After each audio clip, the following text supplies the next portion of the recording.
Palmer's Picks returns after a 2-issue absence. I was so happy to see it, and then I started reading it and realized this is the most jam-packed Palmer's Picks maybe in all of the Palmer's Picks. He was itching to get something on the page, man, and they kept him out of the mag for 2 issues, man. So he's backed up.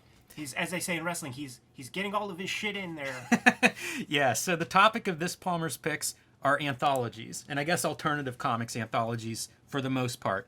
Anthologies, of course, collections of different artists. It's a good way to find new artists, I think, is probably what happens with a lot of anthologies, a way to sample a lot, bang for your buck in a lot of cases. You know, it's usually a big collection. So we're just going to run through some of the anthologies he calls out and mentions. The first one that he mentions 2000 AD, which is Judge Dredd's origin, UK-based weekly. It's been going on for well over 1,000 issues. Oh, well over. There's a good documentary on that if anybody's interested in that. And it's interesting. It's UK comics, kind of a skewed version of Marvel comics and heavy metal if those two met up. And well said, because it is more wild than a Marvel comic, but it still has a sort of rigid kind of corporate structure format to it. It's genre comics, you know, probably a little bit more sci-fi than what we would see in superhero comics, and a lot of great artists, man. If you went through the list of guys who have done work for 2000 AD, it is amazing. So triple A baseball for the future of Vertigo Comics, the British Invasion, when Karen Berger cherry picked the best talent from 2000 AD, brought them over to DC Comics, do American Comics. Alan Moore was there, Grant Morrison, Neil Gaiman. Almost every UK creator that would come through Marvel or DC probably has some work in 2000 AD. The next one they mention is another UK series, Deadline. I love Deadline. It's known for Tank Girl, came out of Deadline. Jamie Hewlett, and Alan Martin, creators of Tank Girl, is in there from the beginning. So, oversized, you can already see it's that European size of magazines. They were closely connected to music, so you would see like Art comics. This is a beat up. Look at that issue; it's almost photocopied in quality, and lots of different artists. Many of the artists, they all went to the same art school. Like they are the inaugural class, I believe, of whatever the art school is. I was talking with Philip Bond because he was a part of the Deadline crew, and just asking him about that whole world, man. We're talking, Shaky Kane, Brett Ewins, Glenn Dillon. This is Jamie Hewlett did this series, was never collected, called Fireball. So Jamie Hewlett, you may recognize the artwork if you don't know Tank Girl, but he is co-creator of the Gorillaz music group, as you can see as evidence from like this image right there. Yeah, and they would run these very strange. The way the magazine was assembled, they would have like a signature that was in color, so like 4 pages at a time, followed by black and white signatures. So this is the same story. You get about 8 pages of story maybe. This is just about a car race. It ran through 10 to 12 issues over the course of a year. Really cool stuff. Cartoony, weird, kind of adult, but still very like bubbly marker art. Probably the easiest way to find Deadline in the US for anybody watching that wants to sample this is some of it was published here by Dark Horse. Are these reprints of the British comics? I think they're both. I think there's reprints and new work. Like Richard Sala here, American cartoonist. Several of these cartoonists you'd recognize from American work, but also it is the artist that, Shaky Kane, the artist that you mentioned. So it's kind of a combination, I think, of reprints and new material, I guess. And all black and white. Thinking about it, the Gorillaz was formed. The guy from Blur, who's the music part of Gorillaz, went to art school with those guys, and I believe Hewlett conducts an interview with the Blur guy in an issue of Deadline, and they sort of build their music project after that. Yeah, and American Cartoonist went that direction too. Like Evan Dorkin was in the UK Deadline magazine. So, one of my favorite anthologies. They mentioned Action Comics went weekly for a little bit with an anthology format. I think we mentioned them in a previous episode because of the Black Canary Randy DeBurke artwork that I liked. Marvel Comics Presents was a bi-weekly series published by Marvel. sold relatively well because it would always feature some popular character mixed in with, well, other popular characters in this case. It would be a popular character and like maybe one popular artist, and then they would bring in new talent to test their mettle. Yeah, so you would get about 4 stories worth. Sometimes multi-part, they would run through several and then be collected possibly if it was popular. A lot of people's first comics that they worked on were in Marvel Comics Presents. Joe Madureira's first comics work was in there. Jay Lee's first comics work was in the pages of Marvel Comics Presents. Dark Horse Presents. This was one of the first Dark Horse titles and ran for a long time, well over 100 issues. Same format, several stories by a mix of old and new cartoonists. Differences from Marvel Comics Presents is this was black and white and creator owned for the most part, although licensed characters would come through there from time to time, like Aliens, Predator would occasionally show up. Moebius, was in some of them. Rick Geary, probably some viewers are familiar with. This is Frank Miller's Sin City, was originally serialized in Dark Horse Presents. I don't know if that's probably their highest profile story that came through there, but John Byrne's Next Men, Mignola's Hellboy had a really good story. Paul Pope's Heavy Liquid? No, I forget the name of it now. Paul Pope had a big 10-parter that was good around in the 90s and 100 issues. So this was one of my first when Miller returned from Hollywood. This was the first Miller I bought fresh at a comic book store. I had become a big Miller fan based on work that was at least 4 years old because he was off writing movies and things. And so when he came back, this was one of the first comics that he wrote and drew and was huge for me because I was at this point trying to figure it all out. These were black and white, which looked like what I was drawing, quite a bit better than what I was drawing. But the black and white part made sense. And, he was lettering it himself. He was doing it himself.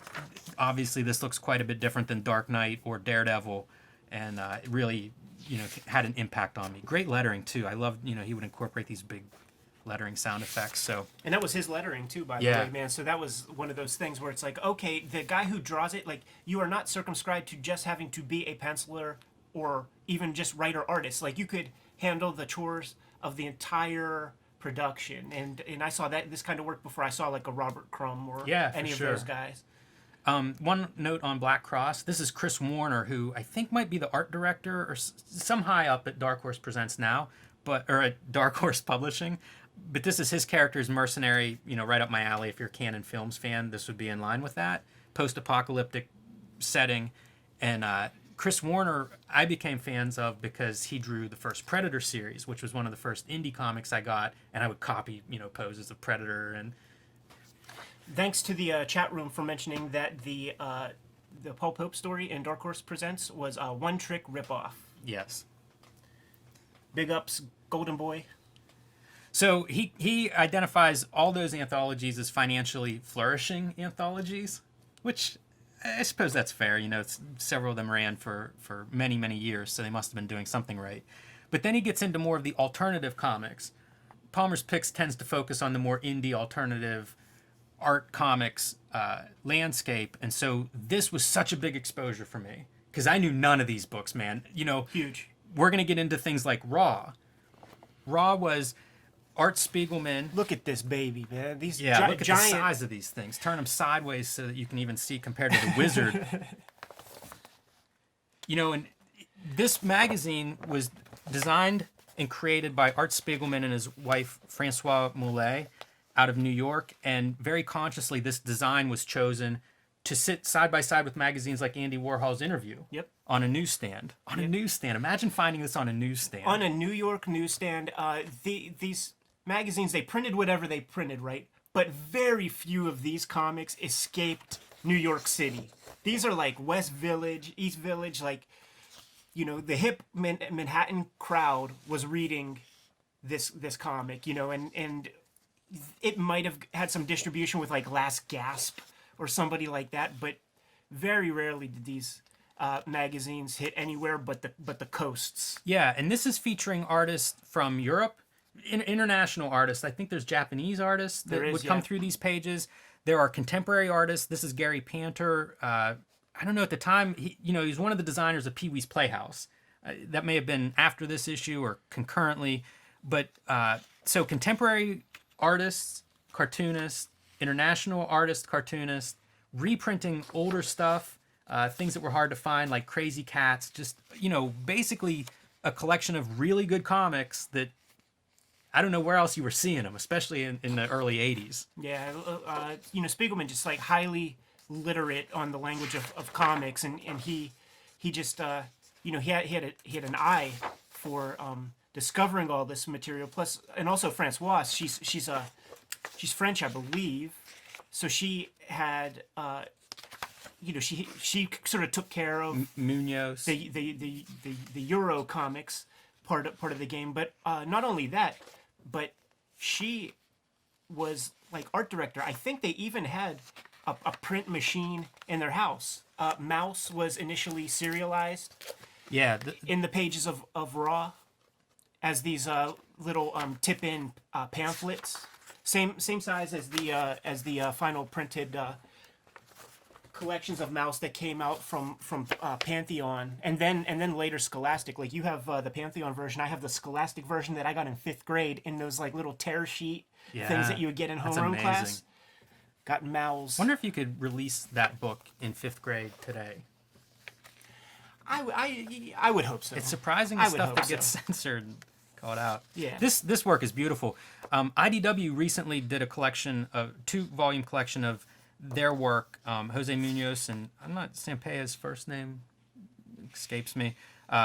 Sinner, though, is the collection that IDW released in a very nice edition, and just beautiful black and white art. We were just talking about Frank Miller. I think this is obviously an influence on Frank Miller. This would have been 10 years, this issue of Raw 10 years before the Sin City that we just looked at. I first heard of Raw thanks to the film Comic Book Confidential. Charles Burns. Like every page you can pull stuff out to look at. Still interesting today, right? 30 years old and more, and it's still amazing. Kim Deitch. Francoise and Art Spiegelman, their idea with putting this magazine together was they wanted each issue and each unit, we'll say, to be like a precious object. But he described in Comic Book Confidential that he wanted it to be like an accessible precious object, something not like a signed and numbered $500 limited edition. So I don't have this issue that in particular, but there was one issue where and Spiegelman, he taught at the School of Visual Arts, and he would cherry pick his best students to show up in the pages of Raw magazine. So this would be Drew Friedman. Kaz was a student there. Another student of Spiegelman's was Paul Karasik. And I was hanging out in Denmark with Paul Karasik when we were teaching these workshops. And there's the one issue of Raw where the covers are, just to show that it's a magazine and not just like an illustration or something. The cover of this one issue of Raw, they printed it traditionally, and then they tore the magazine apart and put all the pieces in a pile and stitched it back together so that every single issue, every single copy of that particular issue was unique. And Paul Karasik said that anthropologically, a phenomenon occurred as they were putting that issue together, because he just stepped back and he took a look, and it was all the guys who were tearing the magazines up, and it was all the women in the room who were stitching them back together. Karasik also told me the story about Charles Burns showing up, because Charles Burns was not a student; he was just like a kid in I don't know if he was in Philly at the time, but Spiegelman. Mm-hmm. But Karasik was there when they just basically got a knock on the door, and it was Charles Burns, like with a portfolio or something like that. Because Burns was a reader of Raw. Yeah, so these are amazing. One piece to consider, again, if you're looking for this stuff, this is Read Yourself Raw. This is a collection from the first 3 issues. You can find this. You can find this on eBay or somewhere, for $20 or $30, something affordable. So if you want to pick up some Raw and see for yourself how great it is, this is probably the easiest way to sample that, because Raw magazines are hard to find. I actually found, is it Chris Ware? Maybe not. No, that's Spiegelman. Ah, okay. But Chris Ware shows up in the later issues of Raw magazine. Yeah. One of my great comic book finds was issue 8 of Raw magazine. I found in a dollar box. Oh, that's great, man. Another the sort of heavy hitters, the outliers of Raw magazine would then get their own Raw one shots. We don't have to focus too much time on this, but Spiegelman and Mouly would publish these incredible one shots by more sort of how would you describe, like these cartoonists that they published were not going to be published in Marvel Comics. That's fair, and it's great stuff. I love Jerry Moriarty. He's got a couple of books out there. I'm just loving the idea that there is a percentage of people who are showing up to the feed to hear us espouse about Spawn, and they're now looking at Jerry Moriarty. Maybe that's the hook. Maybe that's what the show is, man. Yes, it takes all kinds, but we could read this all day. Yeah. Man. Fair enough. Once again, just like Suko is an artist that I think is really interesting. I was telling Ed, this is an artist that I learned about in college and as a contemporary artist. You know, she was in Comic Book Confidential as well. Yeah, so you can see some of her non-gallery work, non-fine art kind of work, but it's the same themes are present here, but it's her exploring books and print and sequential art. Yeah, fantastic. And just like we were talking about, the more accessible Deadline comics, like the more accessible Raw books that you could get your hands on way easier. Yes. Would be like the second iteration, Volume 2. Whenever like this is my copy. I got this. First off, I thought it was printed with a ripped up cover. I got it this way. But I got it off of. It was the big sister of a friend of mine in the 6th grade. The same month that I got Spawn and Batman. So I was reading like both of these things. I got one of these off the shelf at a Walden's bookstore. And this issue was so important to me, like especially if anybody knows my comics.